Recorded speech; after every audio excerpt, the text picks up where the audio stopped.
ઓડિશાના બાલનગીર જિલ્લામાં લગ્નની ઉજવણી ચોકમાં ફેરવાઈ હતી। બેલપારા પોલીસ સ્ટેશન વિસ્તાર હેઠળના મંડલ ગામમાં વરરાજા કારની સ્પીડ અચાનક વધી ગઈ હતી અને જાનમાં નાસતા જાનૈયાઓ પર ફરી વળી હતી। આ અકસ્માતમાં દુલ્હનના પિતાનું ઘટના સ્થળે જ મોત નીપજ્યું હતું, જ્યારે ભાઈની હાલત ગંભીર હોવાનું જણાઈ રહ્યું છે। કારમાં ટેકનિકલ ખામીને કારણે સ્પીડ વધી હોવાની પ્રાથમિક માહિતી પ્રાપ્ત થઈ છે। મૃતકની ઓળખ લોહીચીંગા પોલીસ સ્ટેશન હદ હેઠળના આમ્રપાલી ગામના ચૈતન્ય બાગ 55 તરીકે થઈ છે। સ્થાનિક પોલીસ દ્વારા આગળની તપાસ હાથ ધરવામાં આવી છે। બેલપાડા પોલીસે જણાવ્યું હતું કે આ ઘટનામાં વરરાજાના પિતાનું મોત થયું હતું અને કન્યા પક્ષના અન્ય એક વ્યક્તિ ઘાયલ થયા હતા।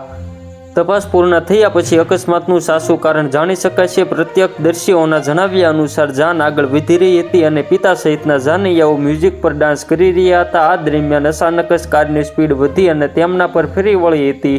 અકસ્માતમાં વરરાજાના પિતરાઈ ભાઈને પણ ઈજા થતાં હોસ્પિટલ ખસેડાયો હતો।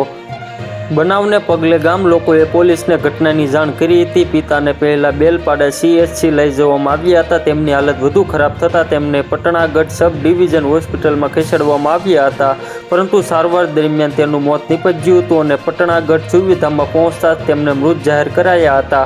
તો મિત્રો, હાલ માટે એટલું જ। ફ્રી મળીએ નવી અપડેટ અને નવા સમાચાર સાથે। તે પહેલાં ખાસ કરીને વિડીયોને એક લાઇક અને RTV ગુજરાતી ન્યૂઝ YouTube ચેનલને ખાસ કરીને સબસ્ક્રાઈબ કરવાનું ભૂલતા નહીં મિત્રો।